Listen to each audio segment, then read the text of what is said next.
So we can further prove this point simply by going to a hadith that was narrated by Anas bin Malik. It is stated in Sunan ibn Majah 40:39 that the Prophet said, Wala al-Makdiyu ila Isa ibn Maryama. So here we have the Prophet saying that the only Mahdi is Isa ibn Maryam. So this shows us that the Mahdi and Isa are actually the same person. The Prophet says himself that the Mahdi is from his lineage. Literally, the Prophet said, Qala Rasulullahi al-Mahdiyu min wuldi. He's from my family, my progeny, my children, my descendants. And we find this in Bihr al-Anwar, volume 51, page 85, Kashf al-Gamma. Okay? So that is a hadith that is narrated, and we also can see proof of this by the descriptions of the Mahdi himself. First of all, with Muhammad calling him Christ. He says, Wala al-Mahdiyu ila Isa ibn Maryama. And so this confirms what we find written in the Quran about Ahl Al Bayt, 1169-73, 29-27, 38, 45, 46, and 47, 29 and 27, 5 and 20. And then the hadith says, the blessed Mahdi's stature and posture resembles those of the people of Israel. Okay, reference Al-Kal Muqtasar fi Alamat Al-Mahdi Al-Muntadar, page 36 to 29. The Mahdi is one of the people of Israel. This perfectly checks out with the covenant. For him to be in the position of Khilafah and for him to be in the position of leader of the Ummah.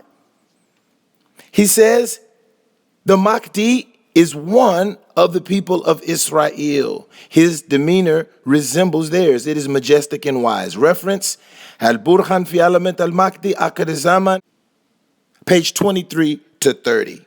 We also have it written in hadith, he is a man from the people of Israel. Reference Nuaym ibn Hamad.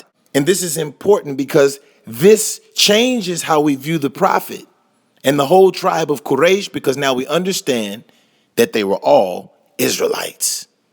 So we see that hadith identifies the Mahdi as one who comes from the people of Israel and also a descendant of the Prophet Muhammad. Muhammad also said, learn of the Mahdi. He is from Quraysh and is one of my house. Al-Mutaki al-Hindi al-Burhan fi Alamat al-Mahdi Akhir Zaman, page 13. So this makes sense. While we find also in the hadith that Hazrat Mahdi will rule with the rulership of David and Solomon. We know that that was through the Torah, and it also was representative of a Khilafah, because we know that David was a Khalif. And we understand that to sit on the Davidic throne, one must be a what? Descendant of David.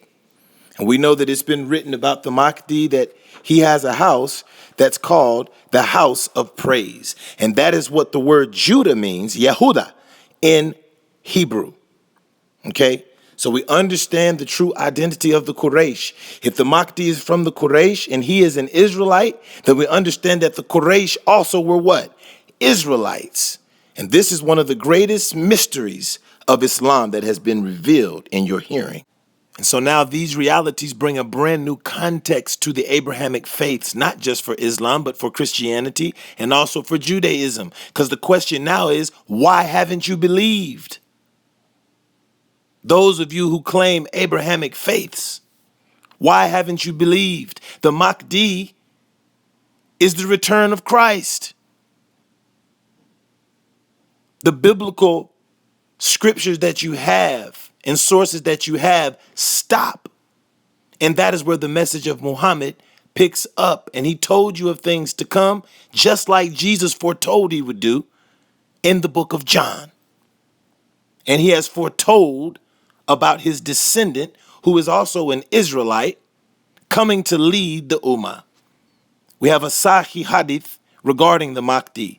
Hadrat Abdullah bin Mas'ud reports from the Prophet who said, the world will not come to pass until a man from among my family, whose name will be my name, rules over the Arabs. Okay? And we find today that All of the communities of Abraham are in full hypocrisy and disobedience. And we see that Ahl Al Bayt, not just Ahl Al Bayt, but also Imam Mahdi has been denied his rights. And why is that? It is because of false scholarship. And so as we put the pieces of the puzzle together, now other hadiths that we have make perfect sense. Mizanul Hikmah has narrated this hadith from the book Al-Ghaiba of Numani. Numani narrates Ibrahim ibn Abdul Hamid saying regarding the Shias at the time of the emergence of the Mahdi, one who had heard from Imam Sadiq told me, when the Qa'im, Imam Mahdi, emerges, one who used to think he was a follower of the Imam will disobey him. And some, like those who worship the sun and stars, will accept the Imam's wilaya and authority and join him. Numani al-Ghaiba, page 317, Reshari Mizan al-Hikmah, volume 1, page 187.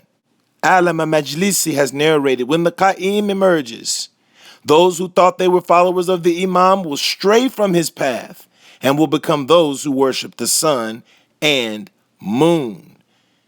And we understand why, and it is because they don't know who Ahl Al Bayt is. They don't know the personage of the Imam. They have not gotten to know their Imam through the light of faith and study and devotion.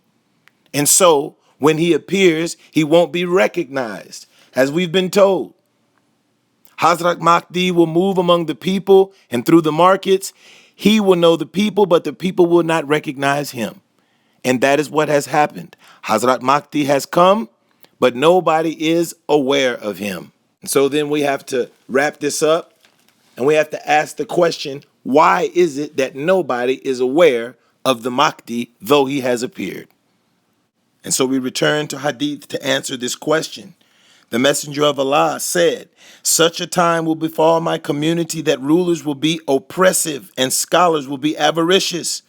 And without the fear of Allah, those who worship will be hypocritical traders and will seek to earn interest, and they will only hide their disgraces in business. The women will be caught up in the baubles of this world. Evils will plague them at that time, and we see this happening. Bihar al-Anwar, volume 23, page 22. Imam Rabbani said, listening to the words or reading the books of religious scholars who follow their own worldly interests is as harmful as eating poison. The harm done by evil religious scholars is contagious. They damage communities and split nations asunder. Evil religious scholars were always responsible for the disasters that befell the Islamic states. They caused the heads of the state to deviate from the true path, and our prophet said that the Muslims will be divided into 73 parties, of which 72 will go to hell, and one party will be saved from hell. The leaders of these 72 heretical parties are all evil religious scholars. Imam Rabbani, from the letters of Rabbani, the 47th letter. Seeking knowledge from spiritually little people with understanding of bid'ah, which is innovation, is one of the signs of the last day. And the prophet refers to scholarship disappearing and being replaced by ignorance as one of the signs of the end times. Almighty Allah will not take back knowledge after having bestowed it on you. However, he will take scholars together with their knowledge from within their communities and take their souls. All that remains will be an ignorant body of people. And that is the situation today. And this is why nobody recognizes the Mahdi. And this is why many who thought they would be following him are going to disobey him and stray from his path. The people will ask them about their religious needs, talking about the scholars, and they will issue fatwas in the light of their own ideas and desires, ignoring the Quran and Hadith. This is why nobody knows who Ahl Al Bayt is, and nobody knows about the Imam of our time. And both deviate themselves and lead others into deviation. The prophet said, my community will be destroyed because of evil scholars and ignorant servants. He said such a time will come that scholars will be an element of mischief. And truly we have entered into those times. But praise be to Allah, Hazrat Mahdi, according to Hadith, will bring about unity and union among Muslims. In the same way that Allah made people brothers in religion and installed love in their hearts by freeing them from polytheism, so He will free them from corruption with Hazrat Mahdi and will make them brothers. Al-Mutaki al-Hindi al-Burhan fi alamat al-Mahdi Akhir Zaman, page 20. So learn of the Mahdi. He is from the Quraysh and he is one of my house, according to Prophet Muhammad. And we know that Prophet Muhammad came from Ahl Al Bayt. Okay? Al-Mutaki al-Hind al-Burhan fi alamat al-Mahdi Akhir Zaman, page 13.